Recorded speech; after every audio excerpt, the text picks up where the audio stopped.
I actually have seen a lot of couples in heaven, and so many people have said, this is the reason you're not real, is because the Bible says there's going to be no married couples in heaven. Well, I want to take a moment to explain what is going on. So I'm Dakota Lee. I have a gift to see in the spirit, and God has been letting me visit heaven since I was 12 years old. I have seen a lot of married couples in heaven who were married on earth, I will say. Every time that I see something that seems to be a discrepancy with the Bible, I of course go read the Bible, go read all the context, and then ask God for wisdom. What's going on here? Why did I see something different? And the answer is just really beautiful. So what Jesus said to some Sadducees that were trying to trip him up was in Matthew 22. And they asked him what would happen to a wife whose husband died, and then she, by law, had to marry every single brother until each of them died. Then she goes to heaven. Who would she be married to? And Jesus's response was, there is no marriage in heaven. People would be like the angels. So that's pretty clear, you think.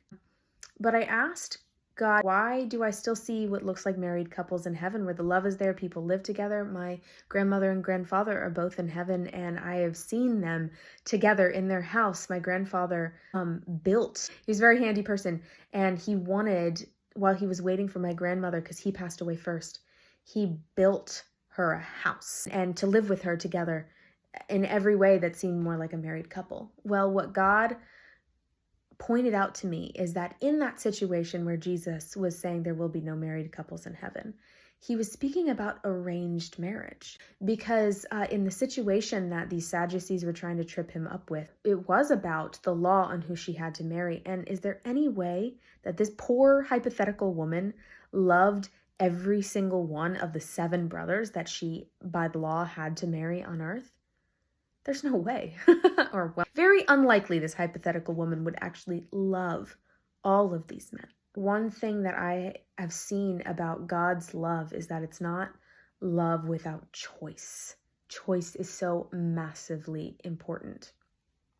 So in heaven, you may not be married in a law context, but you do spend time with who you love and who's also in heaven. That would offer a lot of people that is their spouse that they had on earth, or divorced, or maybe, loved different spouses. I'll be honest, I don't know the answer to that one, but I do know that God can see what's in everyone's heart, each one on each side, and so even the mysteries that I don't understand, he is working out